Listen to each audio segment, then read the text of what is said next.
Okay then, it's time for week 2 of the Overwatch League 2021, and last week was an eventful one, I think we can all agree, and this week is going to be probably just as eventful because we've got some teams we have not seen yet, like London Spitfire, Paris Eternal, New York, Hangzhou, Washington, Boston, all of these people coming in for the first time we've seen them in the league environment in their new looks, and yeah, how are they going to hit the ground? Are they going to hit the ground running? Are they going to stall? Are they going to be a complete catastrophe? We just don't know at this point because, well, Overwatch League is full of surprises, and that's what it always offers. So, we're going to get through this. Another 12 fixtures this week, I believe, including 2 encores. And then we're also going to go through the predictions as well, obviously, my own predictions, and you can have your own predictions in the comment section if you wish as well, because we all have a nice opinion, and we can all have a chat about it, and that's what we do. So, let's get into this then. We kick off on Friday, April the 23rd at 8 PM BST with the Paris Eternal taking on Vancouver Titans. That should be somewhere around, somewhere around, I'll get there in a minute, somewhere around 3 PM on the Friday. So, Paris Eternal versus Vancouver Titans. These are not going to be two teams that are going to be massively great. That's what we think anyway. Well, we've already seen Vancouver, and we've seen some of what Paris can offer. We can get an idea of what they have in store. This, in my opinion, will be a very close match. It could go either way. I think it will go to 5 maps, and I think Paris will win it out in a 3-2. But I really do think this can go either way. Vancouver did show much more promise than we expected last week against some not easy opponents for them, compared to themselves anyway. So, yeah, it's gonna be a test for Vancouver because this is a fixture that both really need to win when it comes to trying to make it towards tournaments and getting a good seeding at the end of the season, stuff like that. This is the sort of match you need to win, and I know we're only week 2, but it matters, especially for teams that are going to be fighting around down the bottom of the league. So, yeah, I think this will be a 3-2 for Paris Eternal, but I think it will be very close, and it could easily swing in favour of Toronto, in favour of Vancouver. Anyway, then we move over to the next fixture, which will be straight after that one, approximately 9:30 BST. This is the introduction of the other European team this season, London Spitfire. They'll be going up against Los Angeles Gladiators. Big rebuild of London Spitfire with Nuki now in charge. Entirely European team with the likes of Shax available to them and the rest of the British Hurricane roster like Caddy and Molfig, Kellux and Ripper added in with Blase and people like that. So a lot of European talent available to this London Spitfire roster. Gladiators had a torrid week last week. We expected them to do a lot better than they did. They ended up losing both of their fixtures. They find themselves right at the bottom of the NA standings after week 1. They are going to want to bounce back, and both of the Gladiators fixtures this week are very winnable. I think they will beat London. We had an idea of the power of these teams in the next cup when, not the next cup, the Steel Series Invitational, when we saw London, Gladiators, Boston and Paris in one tournament. And we saw that Boston would narrowly edge out Paris, Gladiators narrowly edged out London, and then Gladiators swept Boston. I think Gladiators may have got a little bit better since then. So that was a 3-2 in the Invitational. I'm going to go for a 3-1 for the Gladiators here. But London, this is the meta, right? This Melee meta is where EU Brawl can be very strong. And therefore, this needs to be the time when Paris and London pick up some surprise wins, I think. And when we go into the June Joust build-up, there will be a hero pool. So if someone like Reinhardt gets banned, I'm anticipating it'll be Winston actually, but if someone like Reinhardt gets banned, then I think these European teams are really going to suffer. So they need to pick up wins while the meta is good, in my opinion, and this is where it needs to happen, but I don't think it's going to happen here for London. I think they will get 3-1'd by the Gladiators. We move over to the East, though, where we see for the first time New York Excelsior take on Chengdu Hunters at 10 AM BST on the Saturday, the 24th of April. That will be somewhere in the region of 5 AM for you ESTers over there, so that's fun. So Chengdu massively impressed last week. Like, beyond all expectations, getting a sweep of the Shanghai Dragons in comprehensive fashion. And Chengdu Hunters, I believe, have a tendency to play to the skill level of their opponent. We saw that when Valiant took a map off them last week as well. They got drawn into this chaos, and New York are not going to be a bad team.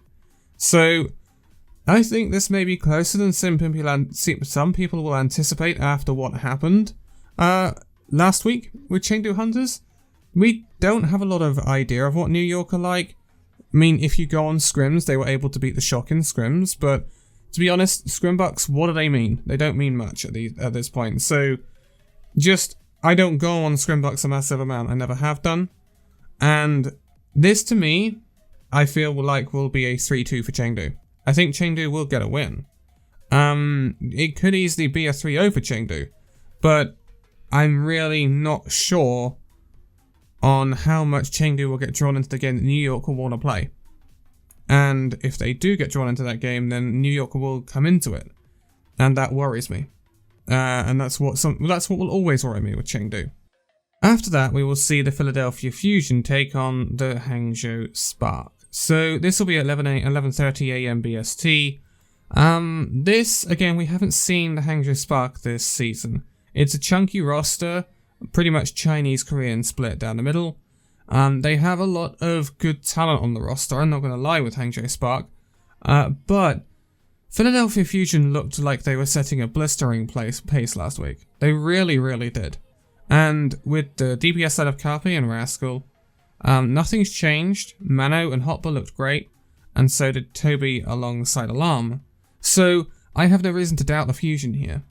And although I don't think Hangzhou Spark are a bad team, I really don't think they're going to keep pace with this Philadelphia Fusion side.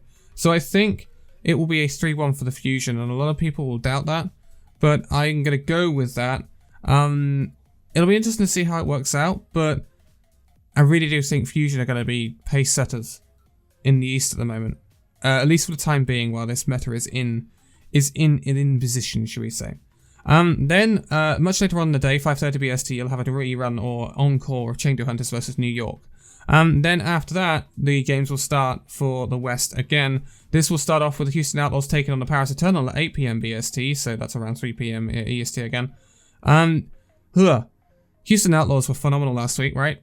2-3-2s against not easy opponents, including previous champions, or current champions, I should say, San Francisco Shock. So, Houston Outlaws, big pedigree, and the tank line looks massively great, especially. So, the Paris Eternal I don't think will be able to compete with the Houston Outlaws here. I've actually got this down as a 3-0 for Houston. I think it's highly possible that Paris take a map. I would hope that Houston play like they did last week, because if they do, they will sweep possibly both of their opponents this weekend. And that'll be massive. They will go into the May Melee 4-0. And that is something a lot of people would not have expected from Houston. So, I still think Houston will sweep the Paris Eternal after what happened last week. But Paris, just make a game of it, please. That's all I ask. Then moving on, 9:30 PM BST. Boston Uprising taking on Los Angeles Gladiators. Another rematch of what we saw in the Steel Series Invitational. Boston, that day, got thoroughly smacked around by Gladiators 3-0. It was the most one-sided game in that tournament. Boston, they've made a big signing since then though, and that's Gabe Bulsey, instead of Punk. Obviously they don't have Soon anymore. We didn't see Soon in that tournament. Soon had visa issues. He's now gone. It's made way for Gabe Bulsey to come in. And so now Boston can field an all-Korean roster.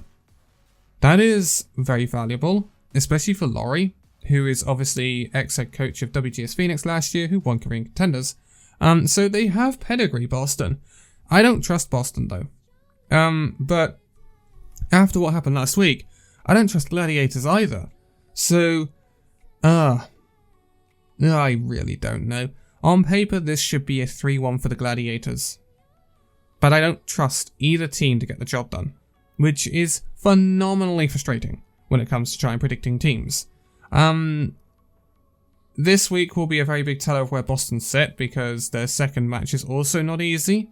However, if Boston can get wins on the board this weekend, Boston are going to be you're going to start thinking, well, hold on a minute, we can't count the Boston Uprising out from being a really good team here. I really think they will benefit a lot from the addition of Gabe Ilse, though. A massive amount. And it'll be interesting to see if he slots straight into this Boston Uprising roster. The signing was relatively recently, but he was on Uprising Academy, so he was still heavily linked with Boston. I think he will slot in quite well. Then we have a massive match at 11 PM BST. Washington Justice taking on the Dallas Fuel. Enter the Washington Justice. Oh boy, oh boy, oh boy. Stacked roster, boys and girls. Mag and Fury is possibly one of the best tank lines in the league, in my opinion. Consistent supports and great DPS. Dallas Fuel still lacking that hit scan, and I think they will lack a hit scan for a little while yet. Possibly until the end of the Korean Contender season, when they'll pick up someone from there. So, Dallas were up and down last week. They lost to Houston, and then they went on to beat Gladiators. It's difficult to tell right now, but I still think, okay, so if they still had XC, I still would have predicted Washington to win this. This just kind of seals the deal more for me. I think this will be a 3-1 for Washington Justice. However, if Dallas Fuel win this, that will be massive. Like, absolutely massive, because Washington's other game this week is arguably really, really not difficult for them. So Washington Justice should go 2-0 this week, in my opinion. But if they don't, it'll be a bad week for Washington, and it'll be a good week for Dallas. Dallas have a tough week, but I think a lot of the time, or a lot of weeks, are going to be tough for Dallas at the moment with the situation they're in. So it's going to be difficult for Dallas, but they can get something from this. I'm not going to say they can't win, but boy oh boy, who shuts down someone like Decay? That's my question here. Who shuts him down? And I don't know where the shutdown is going to come from. So yeah, I have to back Washington Justice 3-1 here. Then we move on to the Sunday, 10 AM BST. We go back over to the East region, where we will see Hangzhou Spark taking on New York Excelsior. Both of the new boys of this week taking on each other. This is difficult. This is difficult. This is really good talent versus really good up-and-coming talent. I maintain my opinion that I don't think New York are going to be ready this year to really push for things. However, next year I think they could be really good. They've got a lot of great up-and-coming DPS talent. The tank line could be a little bit lackluster though. So, I don't know exactly how this game is going to fall. But, looking at the quality Hangzhou have and the depth they have, like Gujue, Takoyaki, Liji, Bana, that's just the tank line alone. They can field 2 separate rosters against Fusion and New York and they would still be competitive. Like, they've got an incredible amount of talent. So, I think Hangzhou Spark will see this out, but I think it will be close. I'm gone for a 3-2 win for the Hangzhou Spark, but I think it will be mighty, mighty close. And, yeah, not easy for either team. It could easily swing either way. It really, really could, because I don't think Hangzhou are going to be world beaters. Some people are pretty high on the Hangzhou Spark, some are pretty low on them. I'm just they feel middle of the pack to me in the East. That's the feeling I get for the Hangzhou Spark. Then at 11:30 AM, straight after that match, you will see Chengdu Hunters taking on Philly Fusion. Okay, so this is arguably the contest of the 2 top teams in the East right now. Chengdu went 2-0 last week, Philadelphia went 2-0 last week. Depending on what happens earlier on this week, they could be both 3-0 by this point. So this decides who will go in as top seed, possibly top seed, in the East into the first competition. And I think this is going to be mighty close. Chengdu have got so much quality, and if they play like they did against Shanghai, they are quite capable of exposing a weakness in the Philadelphia Fusion, maybe that we haven't even seen yet, and then working on that and getting a win. It's quite possible. However, I think the Philadelphia Fusion are more watertight than the Shanghai Dragons. Izuyaki was a questionable one, and they did very well to shut down Void. So, I don't think Philadelphia Fusion have the weaknesses that Shanghai presented last week. I haven't seen any anyway. So, I think Philly Fusion with the extreme quality they showed last week, will seal this out. But I think it will be another 3-2. I think it'll be 3-2 to Philly Fusion. So it's going to be a long Sunday morning in America and also in the European region as well. If you're going to be watching those matches, because I'm predicting them both to go 5 maps, so that's going to be one hell of a day of Overwatch. But I tell you what, those 2 matches could be incredibly high quality. So it's definitely worth staying up for or getting up for. Whichever region you're in. There will be an encore match for Hangzhou Spark and New York Excelsior at 5:30 p.m. BST. That'll be about 12:30, just after midday in EST. If you want to catch up with that match and it's too early for you, when it's 10 a.m. or 5 a.m. Then we move to our last 3 fixtures of the weekend on Sunday. So this is the later West fixtures. 8 p.m. BST. We will start off with the Houston Outlaws taking on London Spitfire. Before the start of the season, I would have said this will be a mighty close match, and London may win it. However, Houston came out and did what they did last week, and now that's completely changed. So, I'm predicting a 3-1 win for Houston here. I think London will have more bite to them than Paris will, because the London roster, most of it anyway, has been together for such a while. Such a long time now, like Kellux, Ripper, Haddy and Mulfig. They've been together so long, they know each other know themselves and each other inside and out. And therefore, I think a lot of that synergy could carry this Spitfire squad a long way. However, the sheer quality that Houston, exalted last week I should say, is just beyond London, in my opinion. Like, Django, MTD'd super, and Fearless. That's no mean feat. And Haddy's going to come in and he's going to do his best, but it ain't going to be enough. I really don't think it's going to be enough. So, I expect Houston to get a win here. I also expect Houston to go 4-0, which is crazy. Just crazy in my mind. But yeah, Houston are really, really pushing the boundaries here. Can't argue with them. Although, caveat to Houston fans, not to be down on you guys, but Stage 1, back in 2019, or was it the inaugural season? It was the inaugural season, actually. They did very, very, very well, and it was nothing but downhill afterwards. So, yeah. Metas can have a big, big impact on what teams do. That's all I will say. But 9:30 p.m. just straight after that match will be Boston Uprising taking on Dallas Fuel. Told you it doesn't get any easier for Dallas Fuel or Boston this week. I don't trust Boston. I don't trust Boston. Simple as that. And it'll be heavily dependent on the performance that the Uprising put out against the Gladiators earlier on in the weekend. I cannot predict this Boston Uprising roster. I just can't. I want to say it's a great roster, and I want to say it's a top 10 roster, but I don't trust that it's a top 10 roster. I just don't, because I just don't trust Boston. The coaching looks weird. You've got coaching from 3 different countries. It's all over the place. You've got Laurie, who's a great head coach, but sticks out like a sore thumb compared to the rest of the coaching staff, Baroy and Ascroft. So I don't understand the Boston Uprising. A lot of it doesn't make sense to me. And that's why I think they're a little rough. And I think it'll take them a while to really settle down. Dallas, they demonstrated last week they can do it, even with the lack of XC and lack of a natural hit scan player. Spark already turned up on that Tracer. So I think Dallas will win this one. I do. I think Dallas will win this one 3-1, actually. I don't think Dallas can get anything from the Washington Justice match, but this match is winnable for Dallas. And, yeah, difficult one. It means I'm predicting Boston to go 0-2 in week 1. But, week 2 for them, anyway, actually. It's to week 2, but it's their week 1, if you see what I mean.